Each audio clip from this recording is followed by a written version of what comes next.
ஏங்க நம்ம பக்கத்து வீட்டுக்காரரோட அப்பா அட்டாக்ல இறந்துட்டாருங்களாமாங்க. ஐயோ, என்னடி சொல்ற?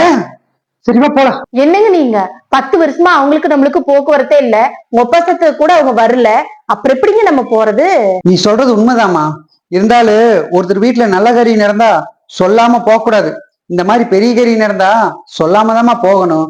அப்படித்தாம்மா நம்ம தாத்தாக்கள் எல்லாம் வாழ்ந்தாங்க. அதுக்காக நம்மள போலீஸ் ஸ்டேஷன் வரைக்கும் இழுத்துட்டு உங்க வீட்டுக்கு எப்படிங்க நம்ம போறது? அப்ப நியாயம் நம்ம பக்கம் இருந்தது, அதனால நம்ம ஜெயிச்சோம். இப்ப அதையவே மனசுல வச்சுக்கிட்டு அவங்க வீட்டுல இப்படி ஒரு அசம்பாவிதம் நடந்திருக்கிறப்போ நாம எப்படிமா போகாம இருக்கிறது? அன்னைக்கு அவரு செஞ்ச அதே தப்ப இப்ப நாமும் பண்றதா? நம்ம எதிரிகளுக்கும் துரோகிகளுக்கும் நாம கொடுக்கக்கூடிய மிகப்பெரிய தண்டனை எது தெரியுமா? அவங்க கஷ்டப்படும் போது போய் உதவி செய்யறதுதான். இந்த தண்டனையை மட்டும் சரியான நேரத்துல நாம அவங்களுக்கு கொடுத்தோம்னா அவங்க மனசாட்சியே அவங்க செஞ்ச தப்ப நினைச்சு கொள்ள வைக்கும். அவங்க திருந்திடுவாங்க. இங்க பஞ்சமே இந்த மாதிரி தண்டனையை கொடுக்க யாரும் முன் வராததான். அப்படி கொடுத்திருந்தா இங்க பல பேர் திருந்திருப்பாங்க. அதுவும் இல்லாம இந்த பூமி சுத்திக்கிட்டு இருக்கிறதே ஒரு சில நல்லவங்க வாழ்றதுனாலதாமா. இல்லைன்னு வெயி இந்த பணத்தினாலையும் பதவினாலையும் இந்த மனுஷங்க போடுற ஆட்டத்துக்கு ஒரு செகண்ட்ல முடிச்சு விட்டு போயிருக்கும். நாமளும் ஒரு நல்லவங்களாத்தான் வாழ முயற்சி பண்ணுவோமே.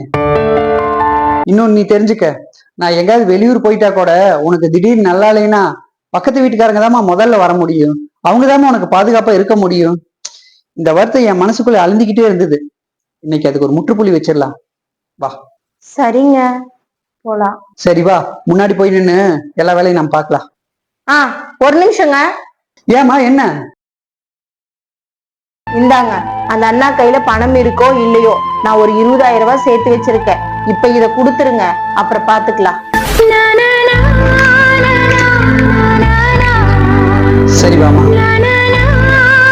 வீட்டில் தீப்பிடிக்க நினைப்பவன் மனிதனா?